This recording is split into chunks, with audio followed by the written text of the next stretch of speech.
There we go. Good morning, everybody. Technical difficulties at the last minute. There's been a while. It seems like I haven't been on for weeks and weeks and weeks. It's been this week. This week's been crazy, but thanks for tuning in. If you're watching live as you roll in, appreciate it coming on. Make sure you do say good morning. If you're watching on the replay, we go live when we do go live on Monday to Friday, 8 o'clock a.m. Pacific time to about 8:30, well, 8:45. We kind of chat before the day starts for me, and it's great to have you watching on. Don't forget, hit the like button, subscribe, all that good YouTube stuff, and we're back. It's been quite a week for me. I had a busy week with work, appointments, fire alarm drills, and then yesterday I was actually getting over. I had some kind of like 24-hour bug. I wasn't feeling. I must have ate something, food poisoning or something like that. But back today, so all good. And it's Friday, TGIF, and it looks like it's shaping up, at least on the West Coast over here, to be a hot, warm weekend the next few days. So that's going to be nice. Exactly. So hopefully wherever you are, you'll have some nice warm. It seems like summer is finally kind of getting here, at least on the West Coast. So all good. Probably have to pull out the air conditioning. I think it's going to be that warm. So how's everybody been doing? Make sure you leave a comment. We'll see who's here, and make sure you do say hi. Don't be afraid to people that are watching if it's your first time. It's a good crew of people, the coffee crew. We talk about our investments, TFSAs, all that good stuff. And we'll talk about Friday today because it is Friday. Happy Friday, Stan. First one here. I know Candace is usually first, but I think Candace, she's on the mend. I don't know if she's tuned in today or not, but I think she's home. I know she was in the hospital for a little bit. So Candace, hopefully you're doing okay. We'll look forward to having you back on the live streams, and I'll look forward to your next video. There we go.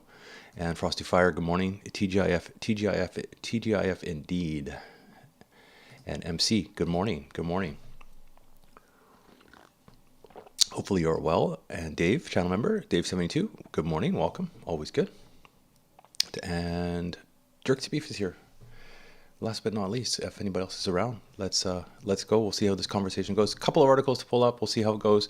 Since I haven't been on all week, lots have happened, right? CPI down in the States, market's kind of doing okay. What else happened? Jobs in the States. It's like never ending. But in terms of because I actually haven't been live. In terms of my portfolio, carried on with the weekly deposit. So channel members always see that posted on Monday. Did the $100 deposit, and bought what I wanted to buy. So that's all good. No other changes. I have been debating whether I'm up on one of my positions, the yield Google, and I'm debating to sell that. I'm about 20-ish%. I'm trying to think, and I'll probably just I'm tempted on the button to kind of take some money off and kind of lock that little bit of profit in. I'm up maybe about $100 on that one. So lock that in and put it in probably one of the ETFs. That's what I'm thinking. That's what I'm thinking with my portfolio. Let us know what you're thinking, if anything, with your portfolio. Have you changed anything around? Are you doing anything? Did you buy anything this week? Coming on to the new, let's bring on the first article actually I wanted to chat about, because this popped up yesterday on my Twitter. Let's see if I can find the page. There it is. And we'll share this. And Justin says, yeah, take your profits. Yeah, nothing wrong. I mean, nothing wrong. I always kind of say in my comments when people leave a comment on or you see it on Blossom, that kind of stuff, is like, people selling, taking money. It's like, probably nothing wrong with taking some money and taking it and running. I'm thinking Justin, probably sell it and put it into XEQT. So, I mean, if I'm up about $100, and that's about four shares of that ETF. That's kind of what I'm thinking. And Jerksy has it too, debating it as well, selling up to 30%. You're up 30%. Okay. Yeah, so it's doing okay. The dividend on it is whatever. It's not like the Tesla one, right, where you're making a fortune on the dividends. So probably put it somewhere else. That's what I'm thinking. And there we go. So then when it goes back down, you can buy back in. Yeah, that's probably what I'll do. I've been tempted for days now, and so we'll probably end up doing that at some point, maybe today. Good call. There we go. And just put it into that ETF. I think we'll do that. Yeah, and you can always buy more, right? That's the thing.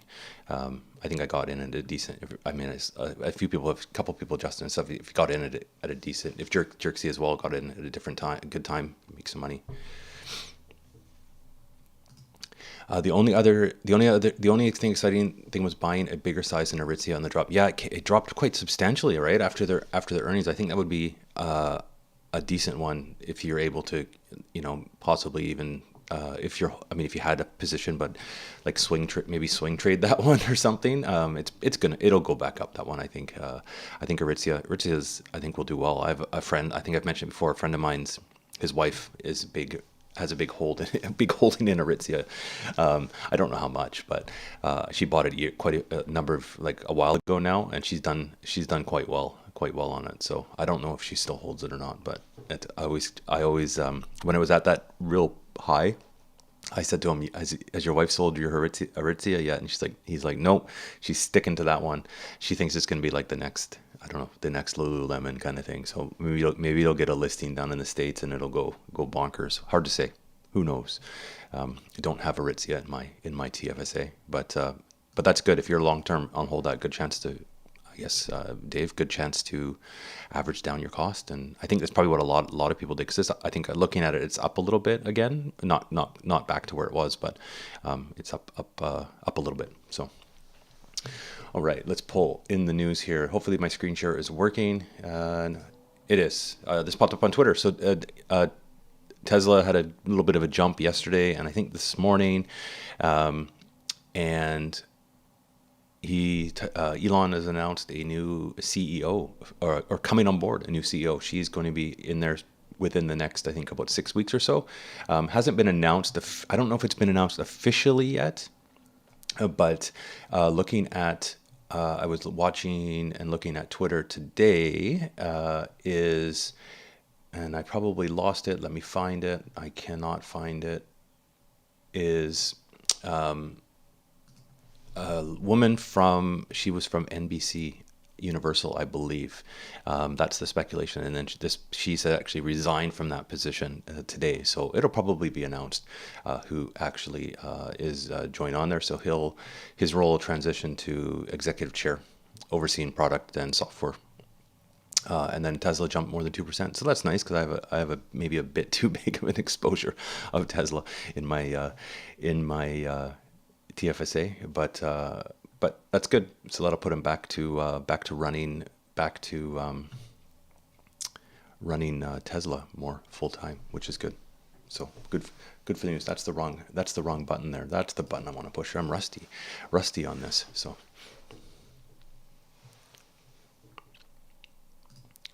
And I'll have to see. Let me see if I can find out that name of that person. It's NBC Universal's Linda. I'm going to pronounce her last name wrong.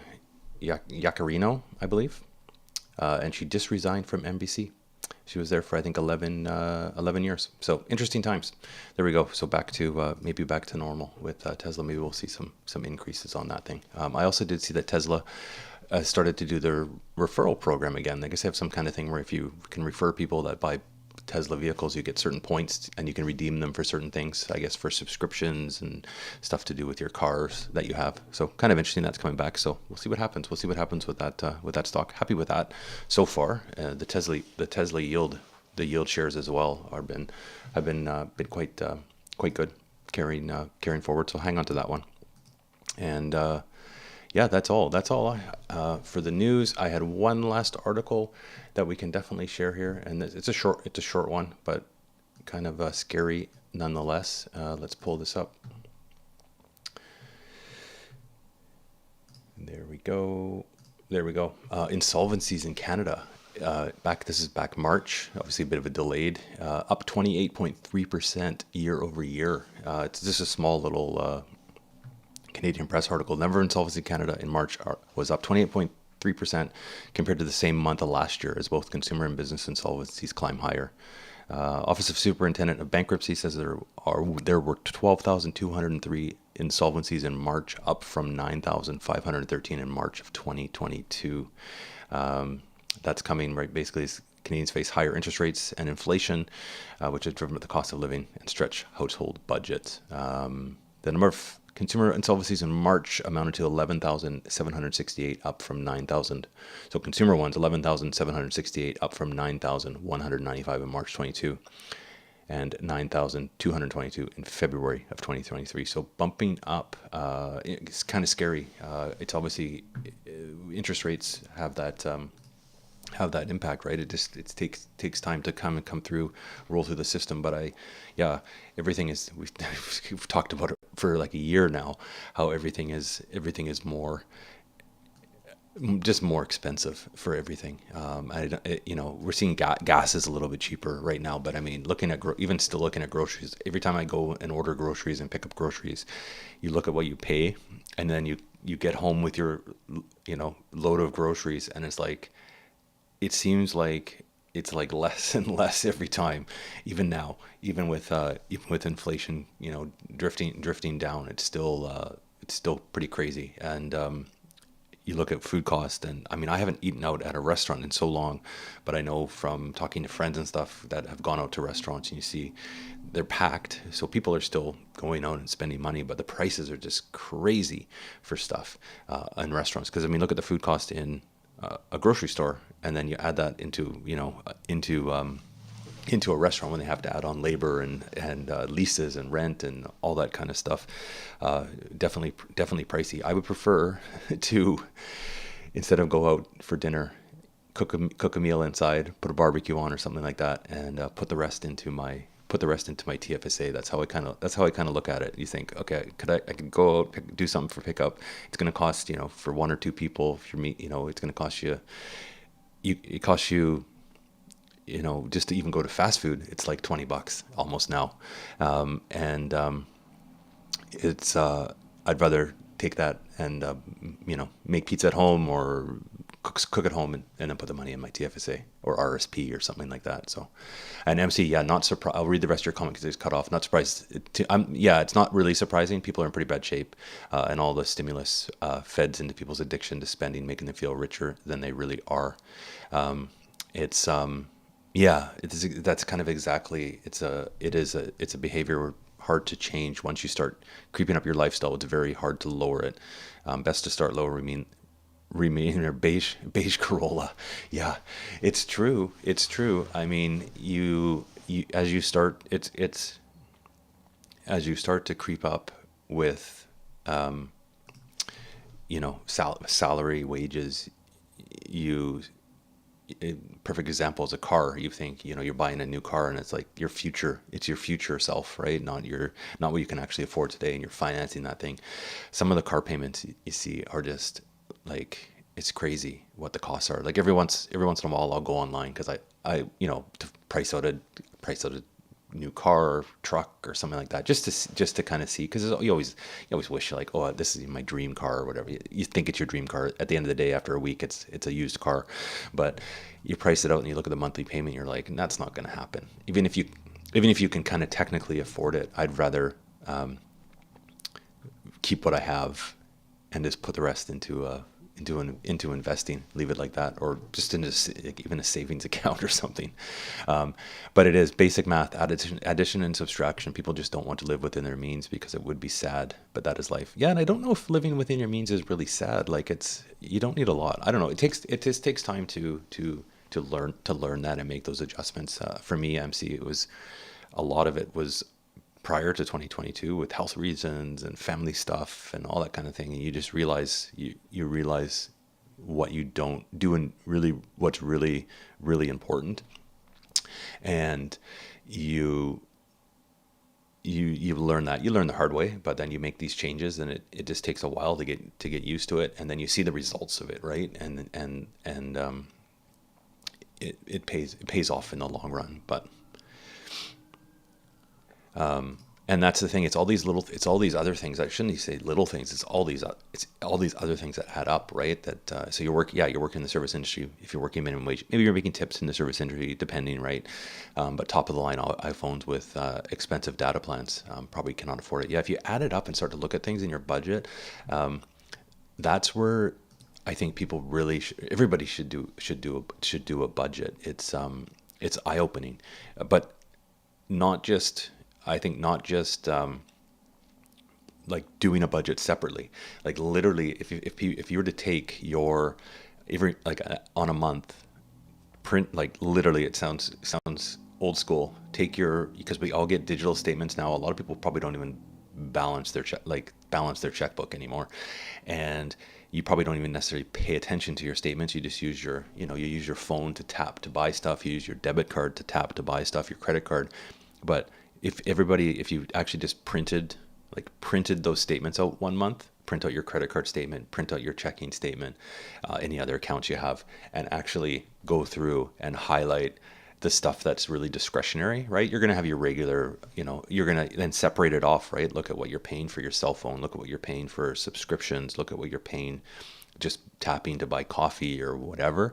It's like, add that up. It's substantial, and it will be really, really eye-opening. And I used to be guilty for it. You just use your card, you tap, you go for lunch, you just don't really pay attention. And at the end of the month, you have, 100 transactions going through, and you're like, and a lot of them you could look at and go, did I really need that? And you look at it that way. That's how I kind of look at it now. And there's some months it's in my, I don't have a car payment anymore. Other than a shelter cost coming out of my account now, that's literally all that comes out of my account. Other than which is nice now, which is nice to see. It's switched. Most of my transactions out of my account are to Wealthsimple for investing. So I have my average, the weekly thing set up. So I would agree. Life is harder with things being advertised, social media, Instagram. Yeah, you're looking at ads. I mean, they work it into their posts. It looks like you're living the dream. The people living the dream stuff, and you like how great things are with influencers and stuff like that. Yeah, it's definitely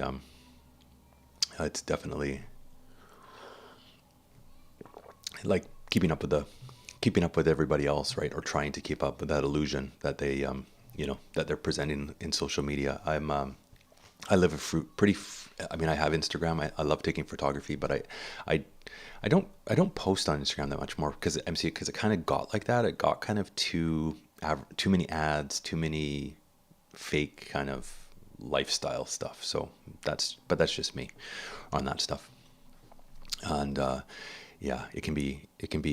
You think you need stuff, but again, go back to the beige Corolla. You don't need it. I mean, I'm happy. I'm fortunate enough. I can work from home though too. I can work in a t-shirt and don't have to buy work clothes, all that kind of stuff. But it's yeah, that's a good thing too, Justin. Yeah, that you use credit card points on big purchases like new phones, etc. Yeah, you can do that. I mean, points can add up, right, for stuff, but it's like you got to make sure it's one thing to get points, which are great, right? But if you're buying stuff just for that you don't actually need, just because you get a few points, it doesn't make sense to do it either, right? But I know what you're meaning. There was somebody, I forget who it was, that mentioned they would use their President's Choice, like the Loblaws and the Superstore points they would save them up from getting groceries, and they would use those to buy a new phone when the contract's up. But that being said, like my phone, this is how I've got a phone.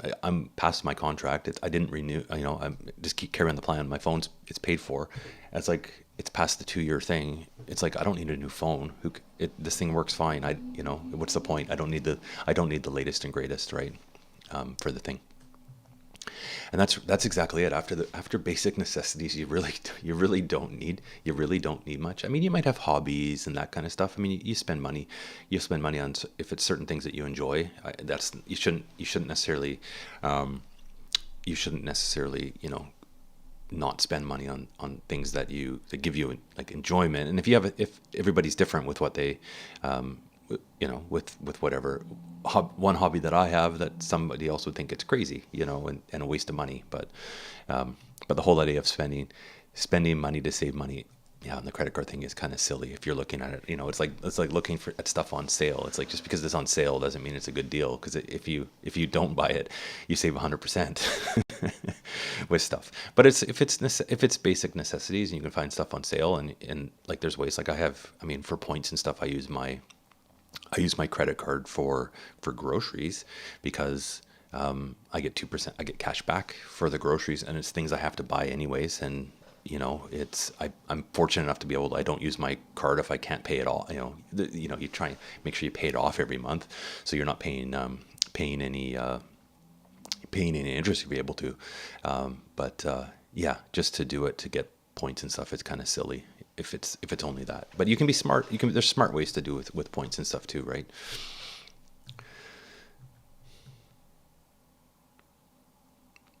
Yeah. So you get kind of the basic phone and replace it. iOS updates after it can't be replaced. The phone support for quite a while. I think the most thing with Apple, I don't have an Apple phone. The latest, I mean, I don't even know what the number is for the latest. Is it Apple iPhone 10 or 11? I don't even know. But the Android update operating system, yeah, it probably doesn't. I have been on Android for a while. It updates just with security updates every once in a while, but nothing like super major. The same. It's but again, it's a phone. I use it. It has my Wealthsimple app on it. I play chess on it every once in a while and a few like games that way. But I don't use the camera. I know a lot of people use the phone for the camera and stuff, but I have extra cameras. But and yeah, I agree. If you stay out of the, you definitely would be financially better if you stayed out of the mall and stayed off social media. The last time, MC, I was in a mall to actually buy something was, I'm trying to think, the last time I was in a mall, probably to pick up a phone when I had to get my phone.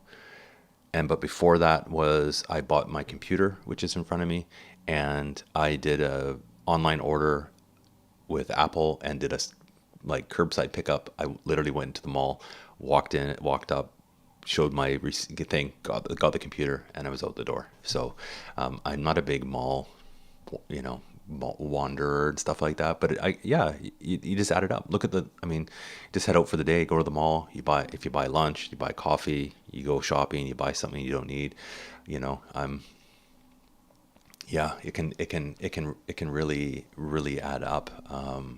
On that one thing I've really noticed, and I'm still trying to figure out if I can like figure out what subscription I want to like try and I canceled my StreamYard for the thing, and you're looking at it now. It's been going for a number of months now, and it's almost like over $200 that I've already saved on that and put it into Brookfield. But it's like you look at these subscriptions and stuff. It's like if you can look at any kind of like little bit to decrease, it's like it just adds up. It's crazy how much it adds up, and that you can save by cutting back on stuff. I still have Netflix. I haven't got rid of Netflix yet. My big subscription, which is expensive, is my Adobe subscription. That's close to $100 a month. I wish I could. It's about 80. It's like $85 a month, something like that. But I use it for work as well. Like I have all the Adobe PDF programs, but I use the editing for the YouTube channel, which is unfortunate. But again, you kind of need. There's certain ones you need, but it's just looking for other ways to scrimp and save. Yeah, Dave, looking around is fun. Yeah, agree. Home audio video stores are dangerous. So that's your kryptonite is home audio video stores. Mine would be Dave. If I avoid going into a camera store. If I was to walk into a camera store with money burning a hole in my pocket, it would be a bad thing. That's my thing that I can't. Because you always find something in those stores that you'd want to buy. So I just stay away. When I used to live in Alberta, I was really close to the camera store there. And it was actually kind of, I guess one pro of COVID is for a while it was closed and you couldn't actually go in and wander around. You'd have to order stuff and go in. But so that was maybe a benefit, I think. And that's the thing, talking about insolvencies and stuff like that. Like we're coming out of, I mean, it seems like so long ago now, but 2020, a lot of things were closed. You just didn't have the access to doing stuff. So this is why people ended up I think the savings rates over 2020, 2021 was through the roof for people, because you just didn't spend your money on like frivolous things, right? Like you wouldn't be going to the mall and, so people just, You don't realize how all those little discretionary spending stuff adds up, right? Most people don't want to live in reality when, yeah, it comes to budgeting and financing. It's true. It would have tough living off 40K. Not impossible, but there would not be as much money left over after necessities. Yeah, I mean, you can do it. You can do it definitely, but yeah, it's tough. I was given a really good spreadsheet by a friend of mine. I should share it on the Google Drive for the channel, and it's like a budgeting spreadsheet, but it it goes down to like nitty gritty details, and it's if you actually fill it out and you're honest when you fill it out and actually do it. If you have your bills, like literally your bills in front of you, it covers everything. You'd be shocked on what sometimes the costs of other stuff are that you don't always see all the time and adding up. And it's a good like eye opener sometimes for if you're wanting to do a budget, for sure. Biggest thing that kind of helps with me is like getting putting investments almost on autopilot. Like I'm doing with the TFSA, doing the weekly thing. So that money's gone, right? It's out of the account. It's invested. You can't touch it. I mean, you could touch it if you really needed to, but you're not necessarily going to. And it's like it's kind of out of sight, not out of mind, but it's it's out of access as easily. So you're not as tempted to spend, on certain things. Is already out of your account, and you look at it and you budget what you can put into your investment, what you need to have left over, and go from there. I mean, the odd time you get an extra bill for some reason that you weren't expecting, right? But for the most part, it works well to kind of do that weekly deposit consistency. And yeah, so in the auto video stores, you get to see the high end equipment, and you're like, oh, I could just put that on the credit card. I'll pay it off eventually. Dave. There's a lens I want to buy, but there's the answer right there. It's a lens I want. It's not something I need, and it's like it's a fortune. It's a fortune. Camera stuff is too expensive. It's crazy what the costs are. But so I just can't justify it right now for the thing.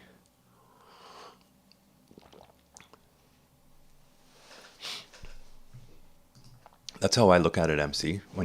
I'm almost kind of in that mode. I've been in that mode for the last little while. I guess that's a good way to say it. Ultra savings mode. Yeah, look at everything as an opportunity, right? Could you get this, or you look, could I buy this? Could I buy that? Yeah, and you could buy 4 shirts with the same amount after compounding. It's so true, so true. It's those little things that add up. Like this is the thing. I mean, if you if you're frugal with different things. I mean, for me, like I just don't go if I'm going out for the weekend and going for a hike or something like that, or going for a road trip, go visit friends, or doing anything like that. When you're driving in the car, you usually want to grab a coffee or something to have a coffee there. And as you're driving, I just make a thermos at home. I mean, I spend money on coffee at home, but I can fill the thermos up. It lasts me for the road trip, and I'm not spending, $5-6 to buy a cup of coffee, and then you're not tempted to go into the store. You buy a coffee, then you get a donut or something like that, and it ends up being $8. And meanwhile, you can just make it at home and have just as well, if not better coffee than half the times you get at a gas station or something like that. So, and it's there you go. Yeah, if you didn't go on vacation for like 7 years, figured it, and if you put that money into it, yeah, you could probably go on 25 vacations over the same time. It's just hopefully your health stays, till you're, when you get older. But perfectly true. I traveled too much when I was you look at it, but you look at things like that. You put that money somewhere else, and you see it grow. Hopefully, see it grow.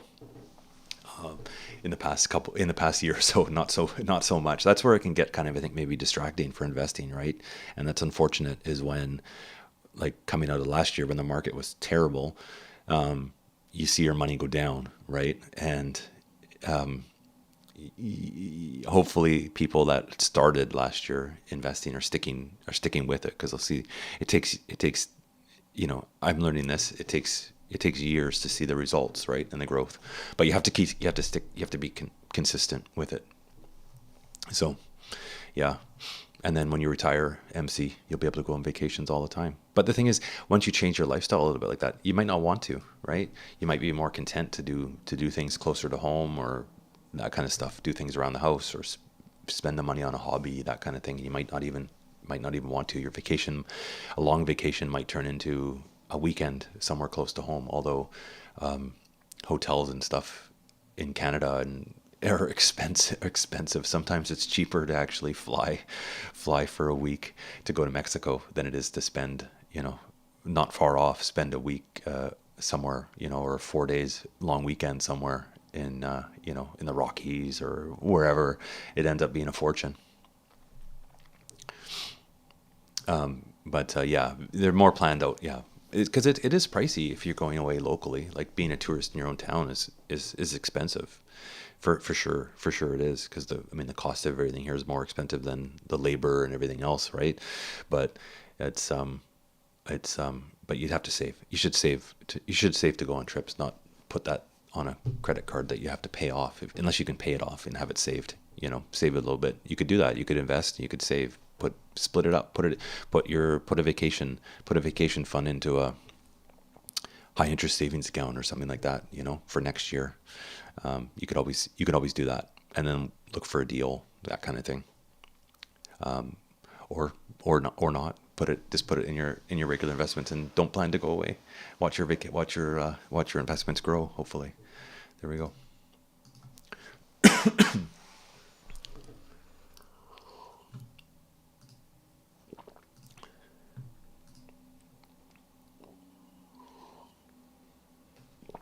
On that note, I actually don't have any vacations planned this summer at all. Probably just do some hiking locally, go to the lake, that kind of stuff. That's always, I enjoy that just as much. Not as much stress as having to go on a trip sometimes. Going through airports and all that kind of stuff. Flying is always a pain. And just save some money and hang out around locally. Found a nice spot last summer by the lake, and that's it.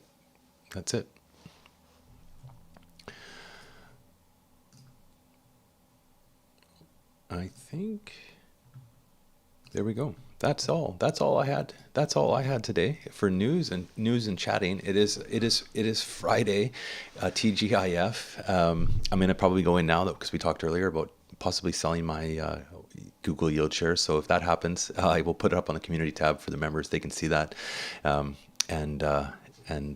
we'll see how the weekend goes. And I've done ultra savings mode for about 20 years. I'm starting to ease off, still stay more of a balance with all the compounding. I now have a decent vacation budget per year. That's awesome. Yeah. It cut off there. Decent vacation budget per year, maybe $6,000 to $8,000. And if you're able to do that, that's great. And that just shows, because you've been saving for so long, you just kind of budget it and keep it in there. I'm in the same. I mean, that's the same. I've been trying to save as much as possible too. And it's I talk about that lens I want to buy, and I could buy it, but it's just like, you look at the flip side and you're like, I'll just keep that money in savings and it, just in case, you never, I don't know. I always maybe worry that you're 1 month for work or something's going to be really slow, and you want to keep something on the side just in case. But there we go. Yeah, Jordan, you're kind of coming at towards the end. Good morning, TGIF. I don't know if you're at work, maybe catching in from work. Good to have you here though. And yeah, you're kind of at the end, but that's okay. It's always good to tune in. We're talking about Jordan. We're talking about savings today. MC was an ultra saver and just saving money, not spending money on frivolous things, and by saving, in the past, obviously, and being diligent with that, having the opportunity when you get a bit older to have that saved to be able to go on, instead of putting the vacation on a credit card when you're in your 20s, you save that money, try and save some money instead. And when you're in your 40s, you can afford to go on a vacation you can afford to go on more vacations because you saved for the time. I wish my 20-year-old self was smarter too, as always. Less time in the pub and going out to the nightclub, to the clubs and stuff like that. But you do that when you're 20. Everybody does that, which is not which is when you look back, you're like, I should have just put that into I should have put that into Apple stock, or I should have put that into S&P. But you don't know what you don't know when you're young. And Nadia, good morning. Catching us at the end here. Everybody's tuning in at the end. Hi, Nadia. Good morning. TGIF. Hope you're well.